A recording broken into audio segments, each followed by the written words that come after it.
තමන් කැමති දේ කරොත් අදක්ෂයොත් නැහැ, දුර්වලයොත් නැහැ. යම් කිසි කෙනෙක් අදක්ෂයෙක් වෙන්නේ තමන් නොදන්න ශේෂ්ත්‍රයක නියැලුණොත් විතරයි. ඔයා කැමති දේ විතරක් කරන්න. මේ ලෝකේ අදක්ෂ ඒ වගේම දුර්වල මිනිස්සු කියලා જાතියක් නැහැ.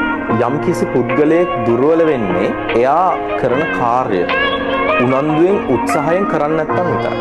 යම් කිසි කෙනෙක් අදක්ෂයෙක් වෙන්නේ තමන් නොදන්න ශේෂ්ත්‍රයක නියැලුණොත් විතරයි. ඔයා ඉස්සරහට යනවා නම්, අනාගතේ ඉදිරියට යනවා නම් ඔයා කැමති දේ විතරක් කරන්න. අනිත් අය කියන දේවල් නෙවෙයි, තමන්ගේ හිතට එකඟව තමන් කැමති දේ කරන්න. ඔයාගේ ජීවිතේ අනිත් අය කියන දේවල් අහලා ආපස්සට ගන්න එපා. ඔයා කැමති දේ කරලා ඉස්සරහටම යන්න. ඔයා කැමති වාහන හදන්න නම් ඔයා වාහන හදන්න. චිත්‍ර අඳින්න නම් ඔයා චිත්‍ර ඇඳලා ඉස්සරහට යන්න. ඔයා කැමති සින්දු කියන්න නම් ඔයා සින්දු කියලා ඉස්සරහට යන්න.